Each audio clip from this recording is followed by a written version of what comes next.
পাক রব্বুল আলামিন পবিত্র কোরআনের বিভিন্ন আয়াতে নিজেকে হাজির নাজির বলে ঘোষণা করেছেন, নবীকে হাজির নাজির না বলে ঘোষণা করেছেন।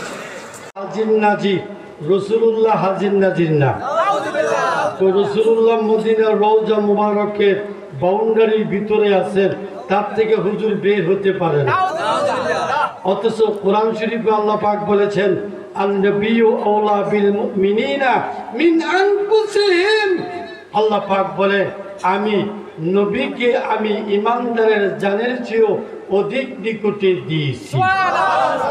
তাহলে সারা পৃথিবীর মধ্যে ইমানদার আছে, আর প্রত্যেকটা ইমানদারের জানের চেয়ে বেশি নিকটে আমার রসুল আছে।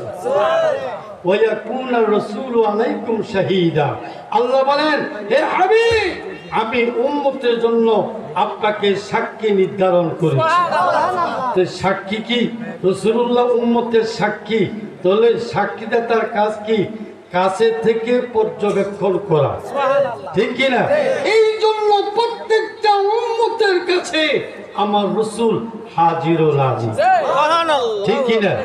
শুধু তাই নয়, কোরআন শরীফ আল্লাহ বলেছেন ওমা আরসালনাকা ইল্লা রাহমাতাল লিল আলামিন, যে আমি হে হাবিব সমস্ত বিশ্ব জগতের জন্য আপনাকে রহমত বানিয়ে আমি প্রেরণ করেছি। আরেকদিকে আল্লাহ বলেন আলহামদুলিল্লাহ রাব্বিল আলামিন, আর সমস্ত আলমের জন্য আমি আল্লাহ রব।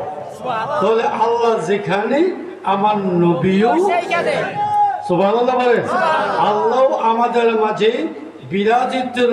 বিরাজমান এবং হাজির ও নাজির।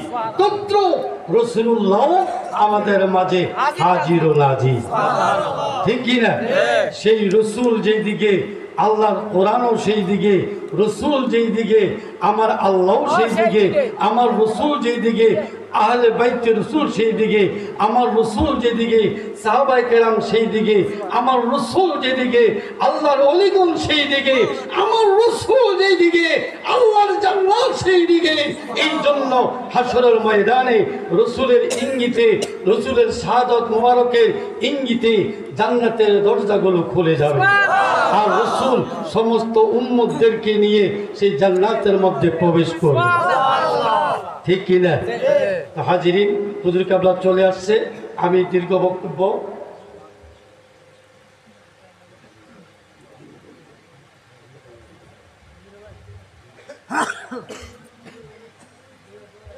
হাজিরিন, আমি আমার বক্তব্য এখানে সমাপ্তির পথে। ওই মাহফিল উদযাপন কমিটি বলেছিল 2-3 মিনিটের মধ্যে যে এখানে একটা ফুরকানিয়া মাদ্রাসা হচ্ছে, এই মাদ্রাসার জন্য যদি হুজুর কাবলার